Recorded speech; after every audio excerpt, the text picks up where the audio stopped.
Welcome to Craftlit, the podcast for crafters who love books. My name is Heather Ordover, and I'm podcasting from where the Delaware River meets the Old York Road, New Hope, Pennsylvania. Episode 462, August? This episode of Craftlit is brought to you by its listeners. Many thanks and much gratefulness to all of the listeners who have gone over to patreon.com/craftlit and pledged their support to the show. We couldn't do it without you. Thank you. Well, hello. So I wanted to apprise you of what August is going to be like for Craftlit. It is going to be crazed. So I am recording all of August's Craftlits within the first week. And that means if you have comments or questions or anything like that, you will not hear them until the beginning of September. So I'll just store them all up and save them, and maybe we'll just have a big question episode. Actually, I've been thinking, and I may have mentioned it, I don't know, 6 months ago, maybe we should have a post-book commentary episode where everybody can just call the voicemail line and share your 2 cents about what you thought about the Count of Monte Cristo. And I'll just stitch everybody's audio together and you can all hear what everybody else had to say. Consider it as something you might want to do in the future and let me know. The nice thing about all of the chapters that we are going to be listening to through the month of August, the really nice thing is that you don't need a whole lot from me, either before or after, to be completely honest. They're pretty straightforward. We've gotten to that point of the book where, vengeance is mine, saith the Lord, and there's not a whole lot else to saith in any great detail. In fact, I think this episode might be the only one where I really do have to front load a couple of things for you, just so you're not confused. There was a thing called a holy vehme, Vehme, or France juge. I think that's how you say it. It's French judges, but it's not a modern thing. This is an old thing, a medieval thing. So in medieval Germany, there was the vehme, Vehme, which was a court that held its sessions in secret, kind of the Star Chamber-y kind of thing. And you didn't want to be brought before or be accused by the vehme or the France juge. There is also a reference to Sterne, Sterne. This is the author of the book that we will have to do someday, Tristram Shandy, one of the most ridiculous books I have ever had the pleasure of reading. Tristram Shandy. I will connect you to a Shmoop page because it does as good a job as any of explaining the complexity of the joke that is happening behind this one throwaway line in the Count of Monte Cristo. The upshot, though, is that we have a whole lot of guilt and conscience conversations happening in today's chapters, actually in several chapters from here on out as well. So the Sterne quote is one about conscience. What do you want with me? Which is kind of a translation of Sterne. There is a reference to the House Atreides. This is not the book Dune. This is the Greek mythology. So just to refresh your memory, the House of the Atreides, or the House of Atreus, started with Tantalus. Tantalus, you may recall, was condemned to be tantalized for life once he died. Bad thing he did was serve his son Pelops as a meal to the gods because he wanted to see if they really were omniscient. It's not a great idea. Demeter is the only one who failed the test. She ate part of him, and so poor old Pelops had an ivory shoulder for the rest of his life because he was brought back. He shouldn't have ever been put in that situation, and the gods did what they did. Punished Tantalus, brought Pelops back. Pelops has a sister, Niobe. You may recognize her name. She is the one who, through an act of hubris, wound up losing all 14 of her children and is now a crying stone up in the hillside in Greece because she's weeping constantly for her loss. So Pelops has a kid, Atreus. Atreus has a brother. They have all sorts of crazy shenanigans. Atreus, his children, so great-grandchildren of Tantalus, are Menelaus and Agamemnon. Now, those are names that you know from the Iliad. They are part of the story of Helen and the Trojan War. Agamemnon was married to Clytemnestra. That's who he left in order to go off and fight with his brother Menelaus in the Trojan War. His ships couldn't get wind, so some soothsayer said, hey, you need to sacrifice your daughter, and that'll help. So he's the one who killed Iphigenia on the prow of his ship, and then, lo and behold, the wind kicked in, and he took off, which kind of ticked Clytemnestra off a little bit. So when he finally comes back from the war, he has a nasty and very sharp surprise waiting for him in Clytemnestra's hands, and it just keeps going. Eventually, the house is released from this sins of the father thing. You were picking up on that, weren't you? And again, here it's the links in the chain only stop when there is a son who stops making the same kinds of mistakes. So it's the sins of the father, sure, but it's also that the son is sinning the way the father sinned. So that's kind of cool. So you're going to hear references to the Holy Vem. You're going to hear references to Atreides. You're going to hear references to Stern's line about conscience, which is hysterically funny. You should go read the link that I'm giving to you. There's no way I could explain it. It's explaining a joke is really, really hard to do. But there are also some really scarily awesome lines from the Count and a prescient line from Maximilien Morel. So just keep your ears open towards the end of the chapter. And that'll be the third chapter today. We have 3, 92, 93, 94. The first is suicide. The second is Valentine. And the third is a confession. And all of this stuff happens in a confession. All right. Have a great time listening. I'll catch you on the flip side for a moment.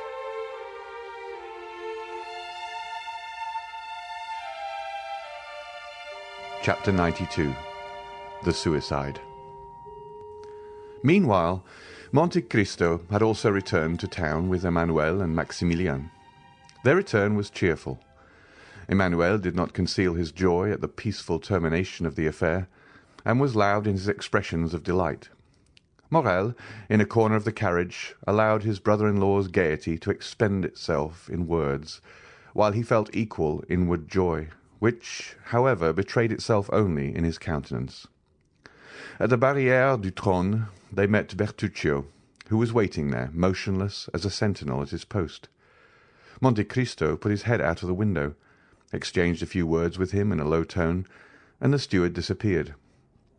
"Count," said Emmanuel, when they were at the end of the Place Royale, "put me down at my door, that my wife may not have a single moment of needless anxiety on my account or yours." "If it were not ridiculous to make a display of our triumph, I would invite the Count to our house. Besides that, he doubtless has some trembling heart to comfort. So we will take leave of our friend and let him hasten home." "Stop a moment," said Monte Cristo. "Do not let me lose both my companions. Return, Emmanuel, to your charming wife, and present my best compliments to her. And do you, Morel, accompany me to the Champs-Élysées?" "Willingly," said Maximilien, "particularly as I have business in that quarter." "Shall we wait breakfast for you?" asked Emmanuel. "No," replied the young man. The door was closed, and the carriage proceeded. "See what good fortune I brought you," said Morel, when he was alone with the Count. "Have you not thought so?" "Yes," said Monte Cristo.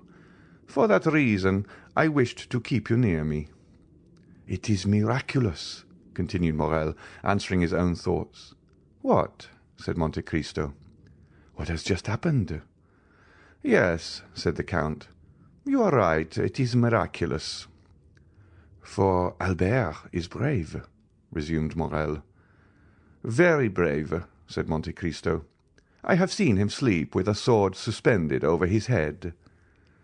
"And I know he has fought 2 duels," said Morrel. "How can you reconcile that with his conduct this morning?" "All allowing to your influence," replied Monte Cristo, smiling. "It is well for Albert he is not in the army," said Morrel. "Why?" "An apology on the ground?" said the young captain, shaking his head. "Come," said the count mildly, "do not entertain the prejudices of ordinary men. Acknowledge that if Albert is brave, he cannot be a coward. He must then have had some reason for acting as he did this morning, and confess that his conduct is more heroic than otherwise." "Doubtless, doubtless," said Morrel, "but I shall say, like the Spaniard, he has not been so brave today as he was yesterday." "You will breakfast with me, will you not, Morrel?" said the count, to turn the conversation. "No, I must leave you at 10 o'clock." "Your engagement was for breakfast, then?" said the count. Morrel smiled and shook his head. "Still, you must breakfast somewhere." "But if I am not hungry?" said the young man. "Oh," said the count, "I only know 2 things which destroy the appetite. Grief, and as I am happy to see you are very cheerful, it is not that, and love. Now, after what you told me this morning of your heart, I may believe." "Well, Count," replied Morrel gaily, "I will not dispute it." "But you will not make me your confidant, Maximilian," said the count, in a tone which showed how gladly he would have been admitted to the secret.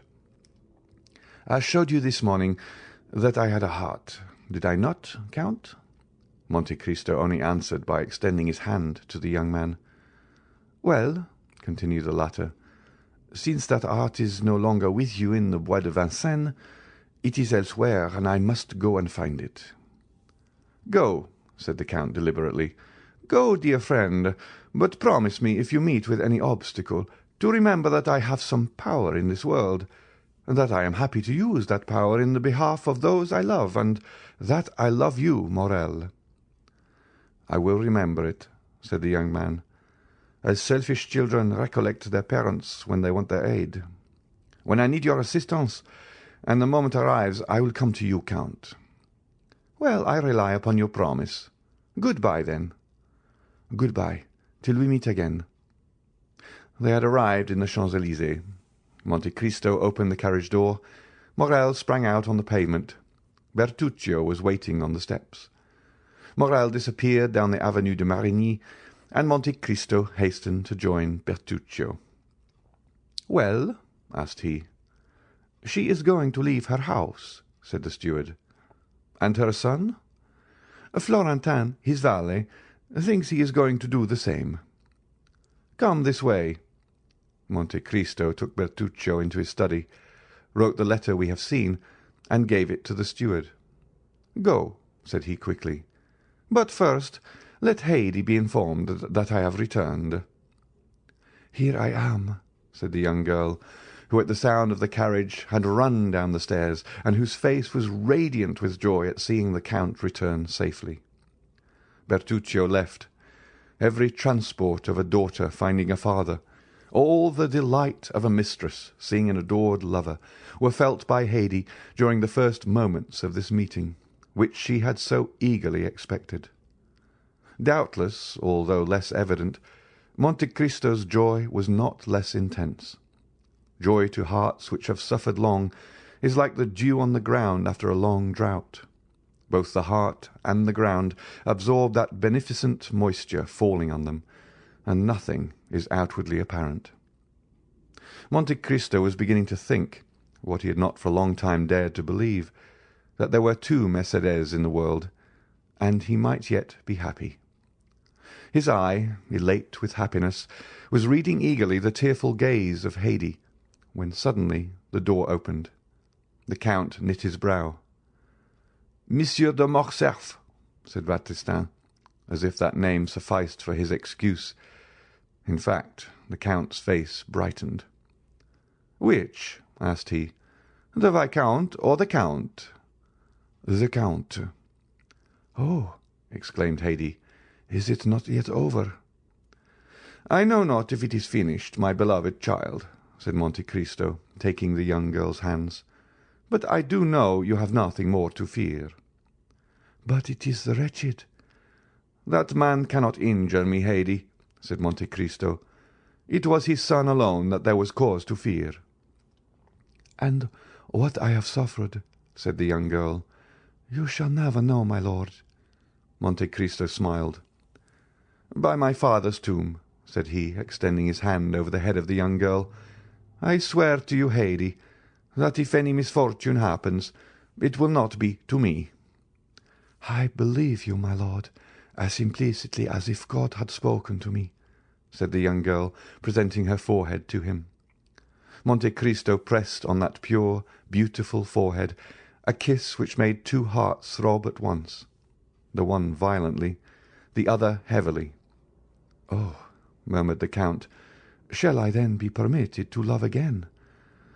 "Ask Monsieur de Morcerf into the drawing-room," said he to Baptistin, while he led the beautiful Greek girl to a private staircase.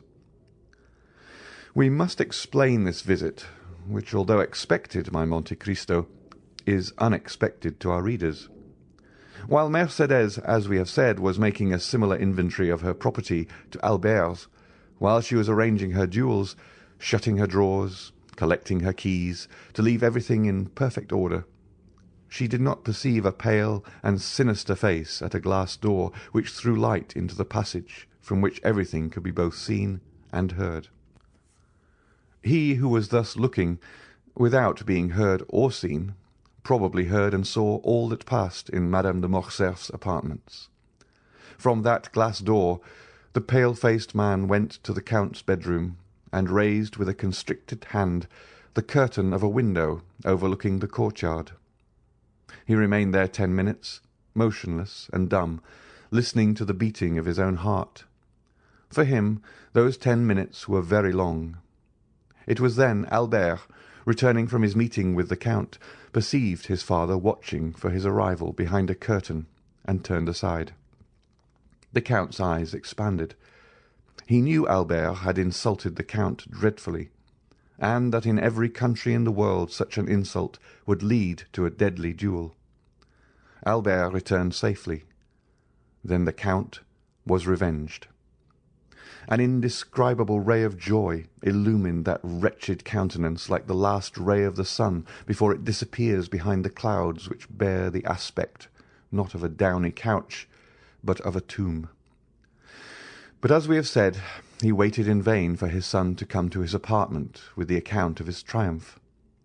He easily understood why his son did not come to see him before he went to avenge his father's honour, but when that was done, why did not his son come and throw himself into his arms?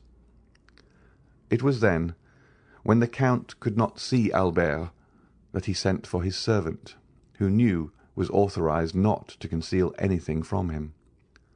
10 minutes afterwards, General Morcerf was seen on the steps in a black coat with a military collar, black pantaloons, and black gloves. He had apparently given previous orders, for as he reached the bottom step, his carriage came from the coach-house ready for him. The valet threw into the carriage his military cloak, in which 2 swords were wrapped, and shutting the door, he took his seat by the side of the coachman. The coachman stooped down for his orders. "To the Champs-Élysées," said the general. "The Count of Monte Cristo's. Hurry!" The horses bounded beneath the whip, and in 5 minutes they stopped before the Count's door. Monsieur de Morcerf opened the door himself, and as the carriage rolled away, he passed up the walk, rang, and entered the open door with his servant. A moment afterwards, Baptistin announced the Count of Morcerf to Monte Cristo, and the latter, leading Haydée aside, ordered that Morcerf be asked into the drawing-room. The general was pacing the room the 3rd time when, in turning, he perceived Monte Cristo at the door. "Ah, it is Monsieur de Morcerf," said Monte Cristo quietly. "I thought I had not heard aright." "Yes, it is I," said the Count, whom a frightful contraction of the lips prevented from articulating freely. "May I know the cause which procures me the pleasure of seeing Monsieur de Morcerf so early?" "Had you not a meeting with my son this morning?" asked the general. "I had," replied the count. "And I know my son had good reasons to wish to fight with you, and to endeavour to kill you." "Yes, sir, he had very good ones, but you see that in spite of them he has not killed me, and did not even fight." "Yet he considered you the cause of his father's dishonour, the cause of the fearful ruin which has fallen on my house." "It is true, sir," said Monte Cristo with his dreadful calmness. "A secondary cause, but not the principal." "Doubtless you made, then, some apology or explanation." "I explained nothing, and it is he who apologized to me." "But to what do you attribute this conduct?" "To the conviction, probably, that there was one more guilty than I." "And who was that?" "His father." "That may be," said the count, turning pale, "but you know the guilty do not like to find themselves convicted." "I know it, and I expected this result." "You expected my son would be a coward?" cried the count. "Monsieur Albert de Morcerf is no coward," said Monte Cristo. "A man who holds a sword in his hand, and sees a mortal enemy within reach of that sword, and does not fight, is a coward. Why is he not here, that I may tell him so?"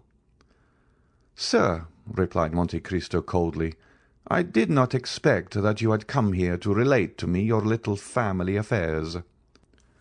Go and tell Monsieur Albert that, and he may know what to answer you." "Oh, no, no," said the general, smiling faintly. "I did not come for that purpose. You are right. I came to tell you that I also look upon you as my enemy. I came to tell you that I hate you instinctively, that it seemed as if I had always known you and always hated you, and in short, since the young people of the present day will not fight, it remains for us to do so. Do you think so, sir?" "Certainly. And when I told you I had foreseen the result, it is the honour of your visit I alluded to." "So much the better. Are you prepared?" "Yes, sir." "You know that we shall fight till one of us is dead?" said the general, whose teeth were clinched with rage. "Until one of us dies," repeated Monte Cristo, moving his head slightly up and down. "Let us start, then. We need no witnesses." "Very true," said Monte Cristo. "It is unnecessary. We know each other so well." "On the contrary," said the count, "we know so little of each other." "Indeed," said Monte Cristo, with the same indomitable coolness. "Let us see. Are you not the soldier Fernand, who deserted on the eve of the Battle of Waterloo? Are you not the Lieutenant Fernand, who served as guide and spy to the French army in Spain? Are you not the Captain Fernand, who betrayed, sold, and murdered his benefactor Ali?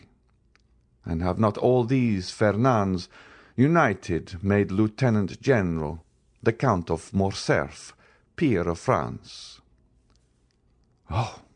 cried the general, as if branded with a hot iron. "Wretch!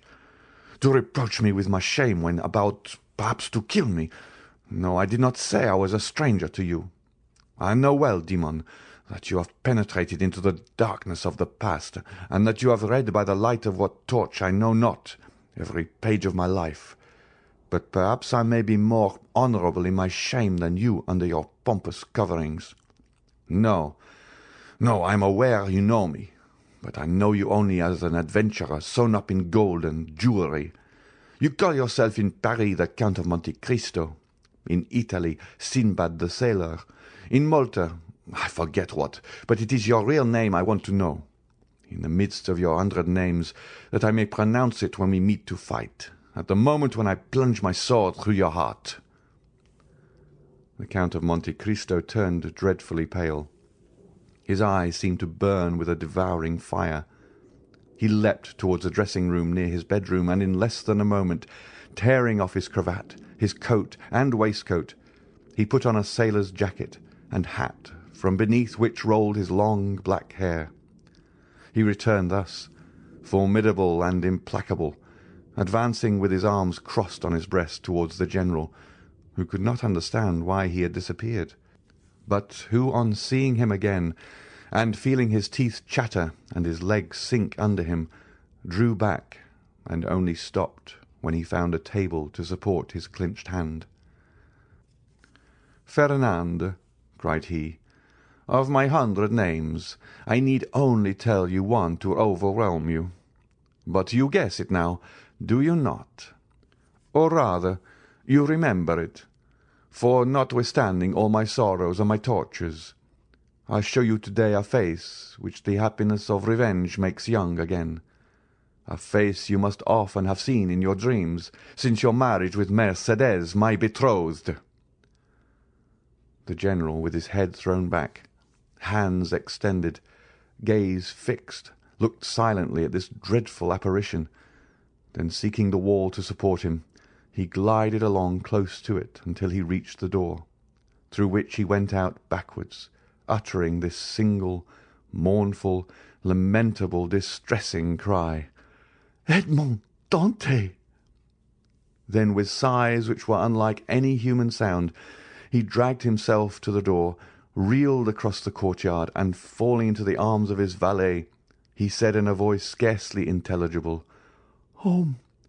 Home!" The fresh air and the shame he felt at having exposed himself before his servants partly recalled his senses. But the ride was short, and as he drew near his house all his wretchedness revived. He stopped at a short distance from the house and alighted. The door was wide open. A hackney coach was standing in the middle of the yard, a strange sight before so noble a mansion. The Count looked at it with terror, but without daring to inquire its meaning, he rushed towards his apartment. 2 persons were coming down the stairs. He had only time to creep into an alcove to avoid them. It was Mercedes leaning on her son's arm and leaving the house.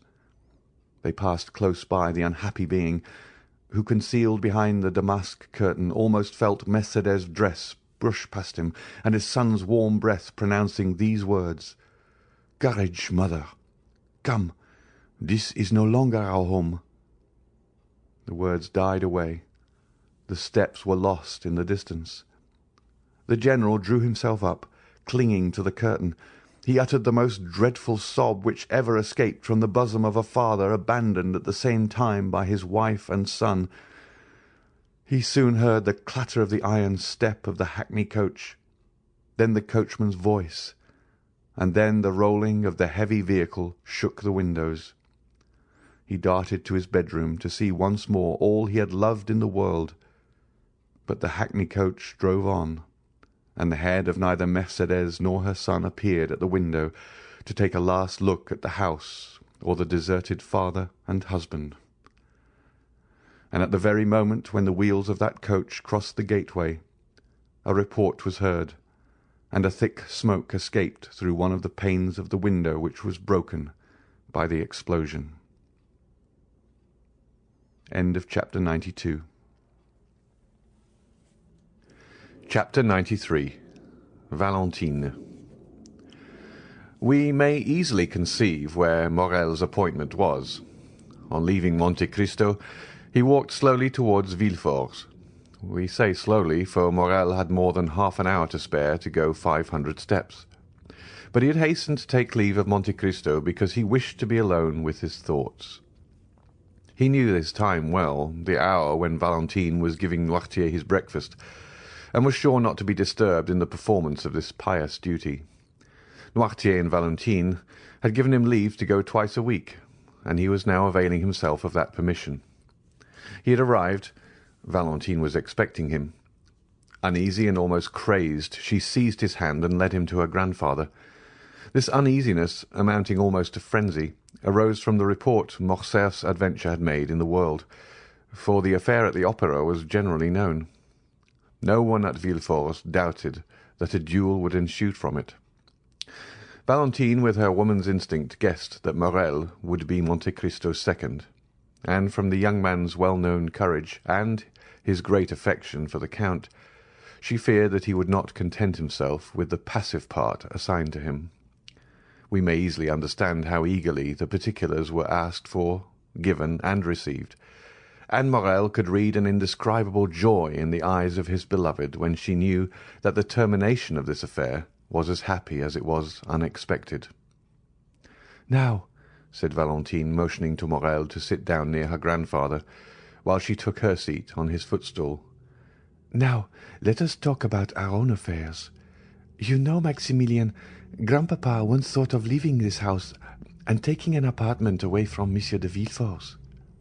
"Yes," said Maximilien, "I recollect the project, of which I highly approved."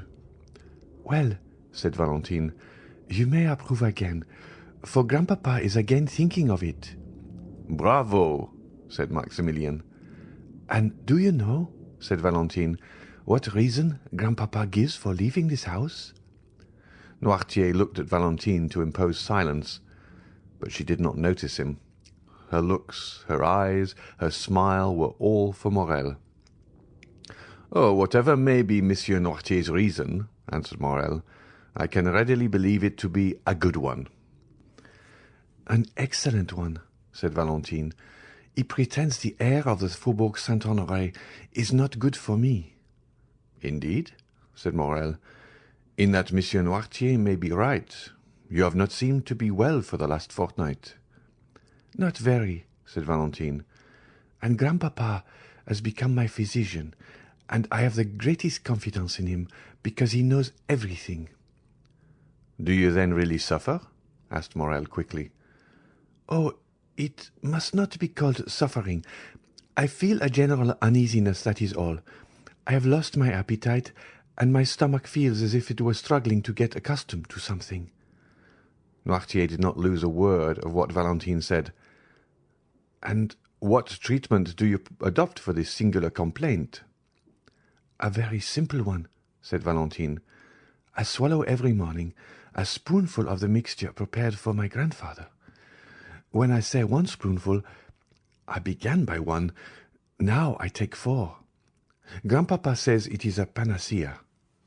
Valentine smiled, but it was evident that she suffered. Maximilien, in his devotedness, gazed silently at her. She was very beautiful, but her usual pallor had increased. Her eyes were more brilliant than ever, and her hands, which were generally white, like mother of pearl, now more resembled wax, to which time was adding a yellowish hue. From Valentine, the young man looked towards Noirtier. The latter watched with strange and deep interest the young girl, absorbed by her affection, and he also, like Morel, followed those traces of inward suffering which was so little perceptible to a common observer, that they escaped the notice of every one but the grandfather and the lover. "But," said Morel, "I thought this mixture of which you now take 4 spoonfuls was prepared for Monsieur Noirtier." "I know it is very bitter," said Valentine, "so bitter that all I drink afterwards appears to have the same taste." Noirtier looked inquiringly at his granddaughter. "Yes, Grandpapa," said Valentine, "it is so. Just now, before I came down to you, I drank a glass of sugared water. I left half, because it seemed so bitter." Noirtier turned pale, and made a sign that he wished to speak. Valentine rose to fetch the dictionary. Noirtier watched her with evident anguish. In fact, the blood was rushing to the young girl's head already. Her cheeks were becoming red. "Oh!" cried she, without losing any of her cheerfulness, "this is singular. I can't see. Did the sun shine in my eyes?" And she leaned against the window. "The sun is not shining," said Morel, more alarmed by Noirtier's expression than by Valentine's indisposition. He ran towards her. The young girl smiled. "Cheer up," she said to Noirtier. "Do not be alarmed, Maximilien. It is nothing, and has already passed away. But listen, do I not hear a carriage in the courtyard?" She opened Noirtier's door, ran to a window in the passage, and returned hastily. "Yes," said she, "it is Madame Danglars and her daughter, who have come to call on us. Good-bye. I must run away, for they would send here for me. Or rather, farewell, till I see you again. Stay with Grandpapa, Maximilian. I promise you not to persuade them to stay." Morel watched her as she left the room. He heard her ascend the little staircase, which led both to Madame de Villefort's apartments and to hers. As soon as she was gone, Noirtier made a sign to Morel to take the dictionary. Morel obeyed. Guided by Valentine, he had learned how to understand the old man quickly. Accustomed, however, as he was to the work, he had to repeat most of the letters of the alphabet and to find every word in the dictionary, so that it was 10 minutes before the thought of the old man was translated by these words: "Fetch the glass of water and the decanter from Valentine's room." Morel rang immediately for the servant who had taken Barrois's situation, and in Noirtier's name gave that order. The servant soon returned. The decanter and the glass were completely empty. Noirtier made a sign that he wished to speak. "Why are the glass and decanter empty?" asked he. "Valentine said she only drank half the glassful." The translation of this new question occupied another 5 minutes. "I do not know," said the servant, "but the housemaid is in Mademoiselle Valentine's room. Perhaps she has emptied them." "Ask her," said Morel, translating Noirtier's thought this time by his look. The servant went out, but returned almost immediately. "Mademoiselle Valentine passed through the room to go to Madame de Villefort's," said he, "and in passing, as she was thirsty, she drank what remained in the glass. As for the decanter, Master Edward had emptied that to make a pond for his ducks." Noirtier raised his eyes to heaven, as a gambler does who stakes his all on one stroke. From that moment the old man's eyes were fixed on the door, and did not quit it. It was indeed Madame Danglars and her daughter whom Valentine had seen. They had been ushered into Madame de Villefort's room, who had said she would receive them there. That is why Valentine passed through her room, which was on a level with Valentine's and only separated from it by Edward's. The two ladies entered the drawing-room with that sort of official stiffness which preludes a formal communication. Among worldly people manner is contagious. Madame de Villefort received them with equal solemnity. Valentine entered at this moment, and the formalities were resumed. "My dear friend," said the Baroness, while the two young people were shaking hands, "I and Eugenie are come to be the first to announce to you the approaching marriage of my daughter with the Prince Cavalcanti." Danglars kept up the title of Prince.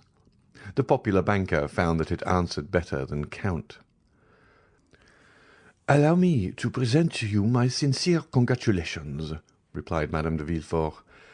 "Prince Cavalcanti appears to be a young man of rare qualities." "Listen," said the Baroness, smiling. "Speaking to you as a friend, I can say that the prince does not yet appear all he will be. He has about him a little of that foreign manner by which French persons recognize at first sight the Italian or German nobleman. Besides, he gives evidence of a great kindness of disposition, much keenness of wit, and, as to suitability, Monsieur Danglars assures me that his fortune is majestic. That is his word." "And then," said Eugenie, while turning over the leaves of Madame de Villefort's album, "add that you have taken a great fancy to the young man." "And," said Madame de Villefort, "I need not ask you if you share that fancy." "I?" replied Eugenie with her usual candour. "Oh, not the least in the world, madame. My wish was not to confine myself to domestic cares, or the caprice of any man, but to be an artist, and consequently free in heart, in person, and in thought." Eugenie pronounced these words with so firm a tone that the colour mounted to Valentine's cheeks. The timid girl could not understand that vigorous nature which appeared to have none of the timidities of woman. "At any rate," said she, "since I am to be married whether I will or not, I ought to be thankful to Providence for having released me from my engagement with Monsieur Albert de Morcerf, or I should this day have been the wife of a dishonoured man." "It is true," said the Baroness, with that strange simplicity sometimes met with among fashionable ladies, and of which plebeian intercourse can never entirely deprive them. "It is very true that had not the Morcerfs hesitated, my daughter would have married Monsieur Albert. The General depended much on it. He even came to force Monsieur Danglars. We have had a narrow escape." "But," said Valentine timidly, "does all the father's shame revert upon the son? Monsieur Albert appears to me quite innocent of the treason charged against the General." "Excuse me," said the implacable young girl. "Monsieur Albert claims and well deserves his share. It appears that after having challenged Monsieur de Monte Cristo at the opera yesterday, he apologized on the ground today." "Impossible," said Madame de Villefort. "Ah, my dear friend," said Madame Danglars, with the same simplicity we before noticed, "it is a fact. I heard it from Monsieur Debray, who was present at the explanation." Valentine also knew the truth, but she did not answer. A single word had reminded her that Morrel was expecting her in Monsieur Noirtier's room. Deeply engaged with a sort of inward contemplation, Valentine had ceased for a moment to join in the conversation. She would, indeed, have found it impossible to repeat what had been said the last few minutes, when suddenly Madame Danglars' hand pressed on her arm, arousing her from her lethargy. "What is it?" said she, starting at Madame Danglars' touch, as she would have done from an electric shock. "It is, my dear Valentine," said the Baroness, "that you are doubtless suffering." "I?" said the young girl, passing her hand across her burning forehead. "Yes, look at yourself in that glass. You have turned pale and then red successively, 3 or 4 times in 1 minute." "Indeed," cried Eugénie, "you are very pale." "Oh, do not be alarmed. I have been so for many days." Artless as she was, the young girl knew that this was an opportunity to leave, and besides, Madame de Villefort came to her assistance. "Retire, Valentine," said she. "You are really suffering, and these ladies will excuse you. Drink a glass of pure water. It will restore you." Valentine kissed Eugénie, bowed to Madame Danglars, who had already risen to take her leave, and went out. "That poor child," said Madame de Villefort, when Valentine was gone. "She makes me very uneasy, and I should not be astonished if she had some serious illness." Meanwhile Valentine, in a sort of excitement which she could not quite understand, had crossed Edward's room without noticing some trick of the child, and through her own had reached the little staircase. She was within 3 steps of the bottom. She already heard Morrel's voice, when suddenly a cloud passed over her eyes. Her stiffened foot missed the step. Her hands had no power to hold the baluster, and falling against the wall, she lost her balance wholly and toppled to the floor. Morrel bounded to the door, opened it, and found Valentine stretched out at the bottom of the stairs. Quick as a flash, he raised her in his arms and placed her in a chair. Valentine opened her eyes. "Oh, what a clumsy thing I am," said she with feverish volubility. "I don't know my way. I forgot where there were 3 more steps before the landing." "You have hurt yourself, perhaps," said Morrel. "What can I do for you, Valentine?" Valentine looked around her. She saw the deepest terror depicted in Noirtier's eyes. "Don't worry, dear grandpapa," said she, endeavouring to smile. "It is nothing. It is nothing. I was giddy, that is all." "Another attack of giddiness?" said Morrel, clasping his hands. "Oh, attend to it, Valentine, I entreat you." "But no," said Valentine. "No, I tell you it is all past, and it was nothing. Now let me tell you some news. Eugénie is to be married in a week, and in 3 days there is to be a grand feast, a betrothal festival. We are all invited, my father, Madame de Villefort, and I. At least, I understood it so." "When will it be our turn to think of these things? Oh, Valentine, you who have so much influence over your grandpapa, try to make him answer soon." "And do you," said Valentine, "depend on me? To stimulate the tardiness and arouse the memory of grandpapa? Yes, cried Morel. Make haste. So long as you are not mine, Valentine, I shall always think I may lose you. Oh, replied Valentine with a convulsive movement. Oh, indeed, Maximilian, you are too timid for an officer, for a soldier who, they say, never knows fear. She burst into a forced and melancholy laugh. Her arms stiffened and twisted, her head fell back on her chair, and she remained motionless. The cry of terror which was stopped on Noirtier's lips seemed to start from his eyes. Morel understood it. He knew he must call assistance. The young man rang the bell violently. The housemaid, who had been in Mademoiselle Valentine's room, and the servant, who had replaced Barrois, ran in at the same moment. Valentine was so pale, so cold, so inanimate, that without listening to what was said to them, they were seized with the fear which pervaded that house, and they flew into the passage, crying for help. Madame Danglars and Eugénie were going out at the moment. They heard the cause of the disturbance. "I told you so," exclaimed Madame de Villefort. "Poor child!" End of chapter 93. Chapter 94. Maximilien's avowal. At the same moment, Monsieur de Villefort's voice was heard calling from his study. "What is the matter?" Morel looked at Noirtier, who had recovered his self-command, and with a glance indicated the closet where once before, under somewhat similar circumstances, he had taken refuge. He had only time to get his hat and throw himself breathless into the closet when the procureur's footstep was heard in the passage. Villefort sprang into the room, ran to Valentine, and took her in his arms. A physician, Monsieur d'Avrigny," replied Villefort. "Or rather, I will go for him myself." He flew from the apartment, and Morel at the same moment darted out at the other door. He had been struck to the heart by a frightful recollection. The conversation he had heard between the doctor and Villefort the night of Madame de Saint-Méran's death recurred to him. These symptoms, to a less alarming extent, were the same which had preceded the death of Barrois. At the same time, Monte Cristo's voice seemed to resound in his ear with the words he had heard only 2 hours before. "Whatever you want, Morel, come to me.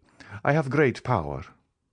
More rapidly than thought, he darted down the Rue Matignon, and thence to the Avenue des Champs-Élysées. Meanwhile, Monsieur de Villefort arrived in a hired cabriolet at Monsieur d'Avrigny's door. He rang so violently that the porter was alarmed. Villefort ran upstairs without saying a word. The porter knew him, and let him pass, only calling to him, "In his study, Monsieur Procureur, in his study." Villefort pushed, or rather forced, the door open. "Ah," said the doctor, "is it you?"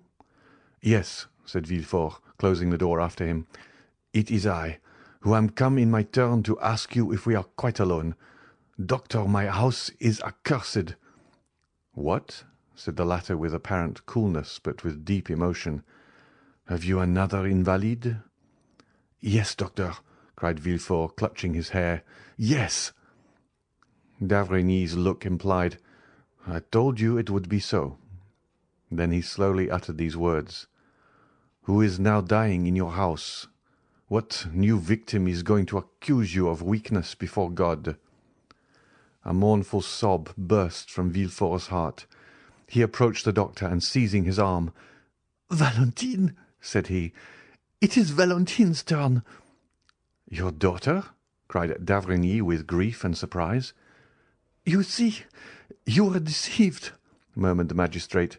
"Come and see her, and on her bed of agony entreat her pardon for having suspected her." "Each time you have applied to me," said the doctor, "it has been too late. Still, I will go. But let us make haste, sir. With the enemies you have to do with, there is no time to be lost." "Oh, this time, doctor, you shall not have to reproach me with weakness. This time I will know the assassin, and will pursue him." "Let us try first to save the victim before we think of revenging her," said d'Avrigny. "Come." The same cabriolet which had brought Villefort took them back at full speed, and at this moment Morrel rapped at Monte Cristo's door. The Count was in his study, and was reading with an angry look something which Bertuccio had brought him in haste. Hearing the name of Morrel, who had left him only 2 hours before, the Count raised his head, arose, and sprang to meet him. "What is the matter, Maximilian?" asked he. "You are pale, and the perspiration rolls from your forehead." Morrel fell into a chair. "Yes," said he, "I came quickly. I wanted to speak to you." "Are all your family well?" asked the Count with an affectionate benevolence, whose sincerity no one could for a moment doubt.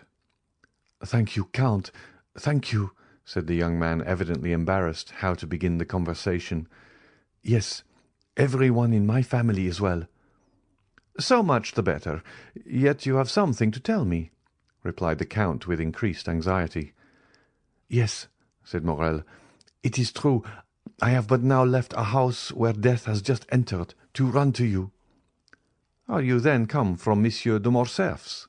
asked Monte Cristo. "No," said Morrel. "Is someone dead in his house?" "The General has just blown his brains out," replied Monte Cristo with great coolness. "Oh, what a dreadful event!" cried Maximilian. "Not for the Countess or for Albert," said Monte Cristo. "A dead father or husband is better than a dishonoured one. Blood washes out shame." "Poor Countess," said Maximilian. "I pity her very much. She is so noble a woman." "Pity Albert also, Maximilian, for believe me he is the worthy son of the Countess. But let us return to yourself. You have hastened to me. Can I have the happiness of being useful to you?" "Yes, I need your help. That is, I thought like a madman that you could lend me your assistance in a case where God alone can succour me." "Tell me what it is," replied Monte Cristo. "Oh," said Morrel, "I know not, indeed, if I may reveal this secret to mortal ears, but fatality impels me, necessity constrains me, Count." Morrel hesitated. "Do you think I love you?" said Monte Cristo, taking the young man's hand affectionately in his. "Oh, you encourage me, and something tells me there," placing his hand on his heart, "that I ought to have no secret from you." "You are right, Morrel. God is speaking to your heart, and your heart speaks to you. Tell me what it says." "Count, will you allow me to send Baptistin to inquire after someone you know?" "I am at your service, and still more my servant's." "Oh, I cannot live if she is not better." "Shall I ring for Baptistin?" "No, I will go and speak to him myself." Morrel went out, called Baptistin, and whispered a few words to him. The valet ran directly. "Well, have you sent?" asked Monte Cristo, seeing Morrel return. "Yes, and now I shall be more calm." "You know I am waiting," said Monte Cristo, smiling. "Yes, and I will tell you. One evening I was in a garden. A clump of trees concealed me. No one suspected I was there. 2 persons passed near me. Allow me to conceal their names for the present. They were speaking in an undertone, and yet I was so interested in what they said that I did not lose a single word." "There is a gloomy introduction, if I may judge from your pallor and shuddering, Morrel." "Oh, yes, very gloomy, my friend. Some one had just died in the house to which that garden belonged. One of the persons whose conversation I overheard was the master of the house, the other the physician. The former was confiding to the latter his grief and fear, for it was the second time within a month that death had suddenly and unexpectedly entered that house, which was apparently destined to destruction by some exterminating angel as an object of God's anger." "Ah, indeed," said Monte Cristo, looking earnestly at the young man, and by an imperceptible movement turning his chair so that he remained in the shade, while the light fell full on Maximilian's face. "Yes," continued Morrel, "death had entered that house twice within 1 month." "And what did the doctor answer?" asked Monte Cristo. He replied that the death was not a natural one, and must be attributed— To what? to poison. Indeed, said Monte Cristo with a slight cough, which in moments of extreme emotion helped him to disguise a blush, or his pallor, or the intense interest with which he listened. Indeed, Maximilian, did you hear that? Yes, my dear Count, I heard it, and the doctor added that if another death occurred in a similar way, he must appeal to justice. Monte Cristo listened, or appeared to do so, with the greatest calmness. Well, said Maximilian, death came a third time, and neither the master of the house nor the doctor said a word. Death is now, perhaps, striking a fourth blow. Count, what am I bound to do, being in possession of this secret? My dear friend, said Monte Cristo, you appear to be relating an adventure which we all know by heart.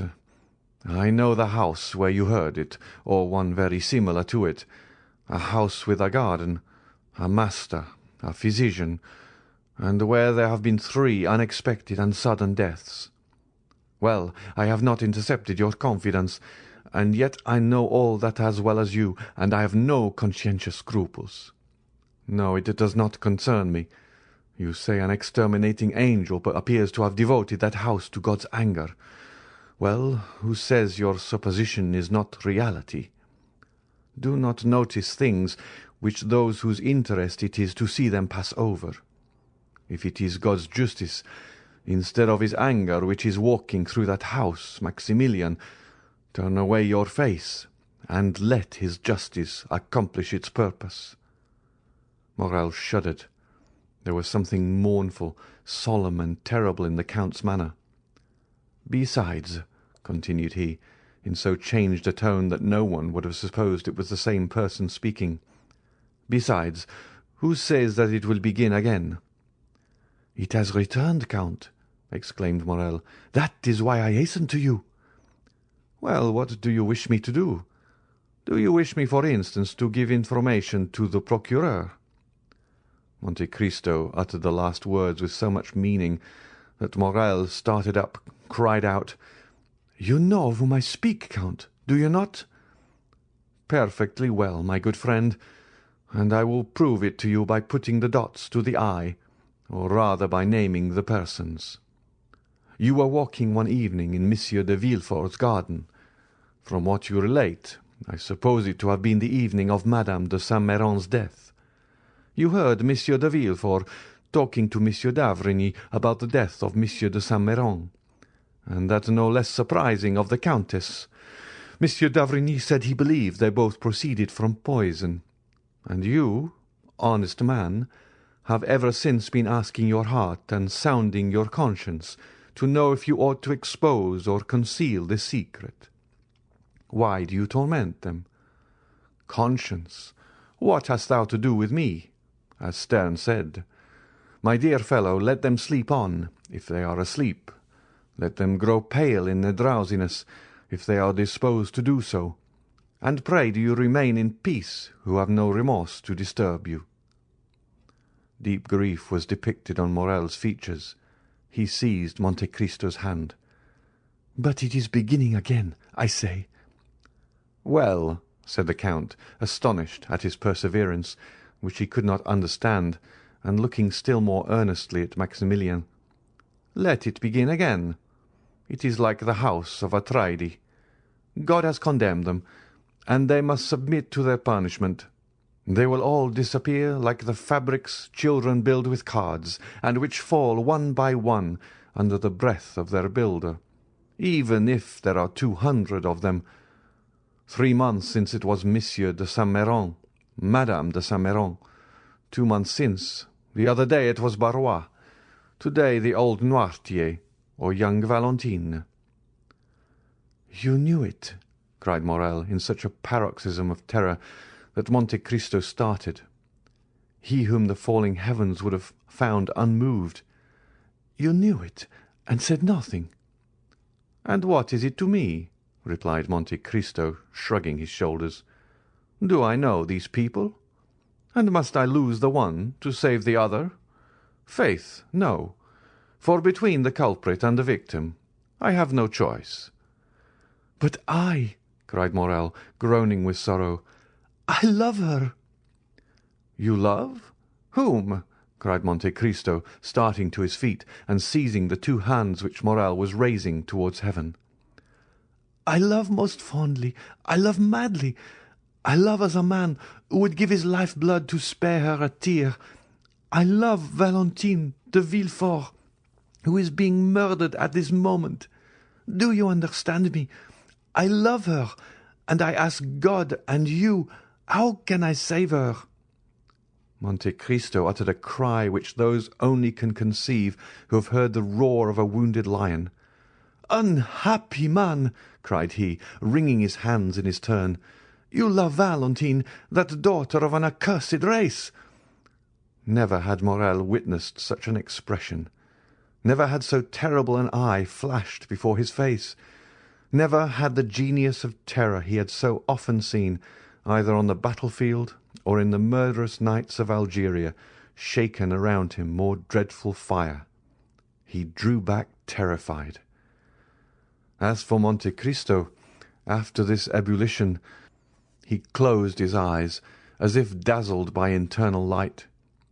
In a moment he restrained himself so powerfully that the tempestuous heaving of his breast subsided, as turbulent and foaming waves yield to the sun's genial influence when the cloud has passed.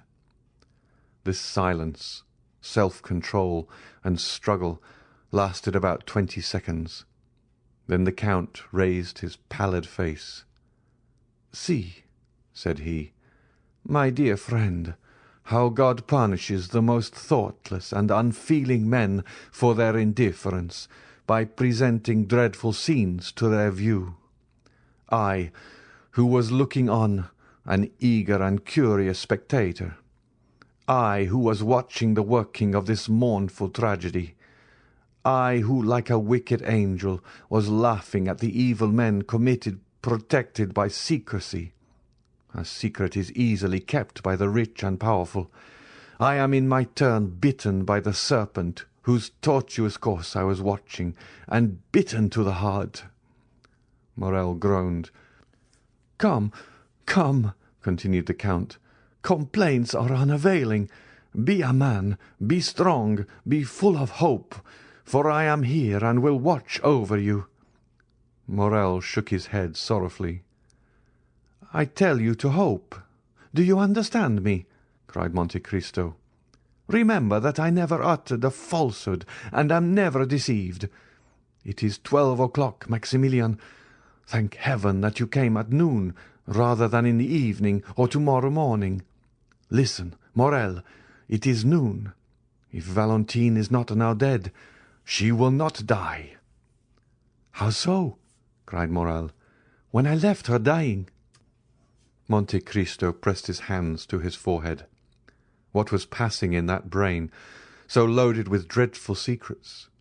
What does the angel of light or the angel of darkness say to that mind at once implacable and generous? God only knows. Monte Cristo raised his head once more, and this time he was calm as a child awaking from its sleep. "Maximilian," said he, "return home. I command you not to stir. Attempt nothing. Not to let your countenance betray a thought, and I will send you tidings. Go." "O Count, you overwhelm me with that coolness. Have you, then, power against death? Are you superhuman? Are you an angel?" And the young man, who had never shrunk from danger, shrank before Monte Cristo with indescribable terror. But Monte Cristo looked at him with so melancholy and sweet a smile that Maximilian felt the tears filling his eyes. "I can do much for you, my friend," replied the Count. "Go. I must be alone." Morrel, subdued by the extraordinary ascendancy Monte Cristo exercised over everything around him, did not endeavour to resist it. He pressed the Count's hand and left. He stopped one moment at the door for Baptistin, whom he saw in the Rue Matignon, and who was running. Meanwhile, Villefort and d'Avrigny had made all possible haste. Valentine had not revived from her fainting fit on their arrival, and the doctor examined the invalid with all the care the circumstances demanded, and with an interest which the knowledge of the secret intensified twofold. Villefort, closely watching his countenance and his lips, awaited the result of the examination. Noirtier, paler than even the young girl, more eager than Villefort for the decision, was watching also intently and affectionately. At last, d'Avrigny slowly uttered these words: "She is still alive." "Still?" cried Villefort. "Oh, doctor, what a dreadful word is that!" "Yes," said the physician, "I repeat it. She is still alive, and I am astonished at it." "But is she safe?" asked the father. "Yes, since she lives." At that moment d'Avrigny's glance met Noirtier's eye. It glistened with such extraordinary joy, so rich and full of thought, that the physician was struck. He placed the young girl again on the chair. Her lips were scarcely discernible, they were so pale and white, as well as her whole face, and remained motionless, looking at Noirtier, who appeared to anticipate and commend all he did. "Sir," said d'Avrigny to Villefort, "call Mademoiselle Valentine's maid, if you please." Villefort went himself to find her, and d'Avrigny approached Noirtier. "Have you something to tell me?" asked he. The old man winked, his eyes expressively, which we may remember was his only way of expressing his approval. "Privately?" "Yes." "Well, I remain with you." At this moment Villefort returned, followed by the lady's maid, and after her came Madame de Villefort. "What is the matter, then, with this dear child? She has just left me, and she complained of being indisposed, but I do not think seriously of it." The young woman, with tears in her eyes and every mark of affection of a true mother, approached Valentine and took her hand. D'Avrigny continued to look at Noirtier. He saw the eyes of the old man dilate and become round. His cheeks turn pale and tremble. The perspiration stood in drops upon his forehead. "Ah," said he, involuntarily following Noirtier's eyes, which were fixed on Madame de Villefort, who repeated, "This poor child would be better in bed. Come, Fanny, we will put her to bed." Monsieur d'Avrigny, who saw that would be a means of his remaining alone with Noirtier, expressed his opinion that it was the best thing that could be done, but he forbade that anything should be given to her except what he ordered. They carried Valentine away. She had revived, but could scarcely move or speak, so shaken was her frame by the attack. She had, however, just power to give one parting look to her grandfather, who in losing her seemed to be resigning his very soul. D'Avrigny followed the invalid, wrote a prescription, ordered Villefort to take a cabriolet, go in person to a chemist's to get the prescribed medicine, bring it himself, and wait for him in his daughter's room. Then, having renewed his injunction not to give Valentine anything, he went down again to Noirtier, shut the doors carefully, and after convincing himself that no one was listening, "Do you," said he, "know anything of this young lady's illness?" "Yes," said the old man. "We have no time to lose. I will question, and do you answer me?" Noirtier made a sign that he was ready to answer. "Did you anticipate the accident which has happened to your granddaughter?" "Yes."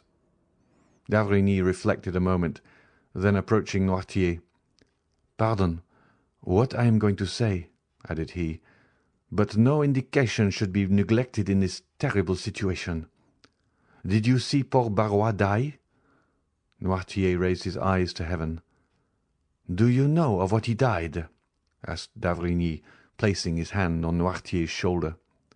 "Yes," replied the old man. "Do you think he died a natural death?"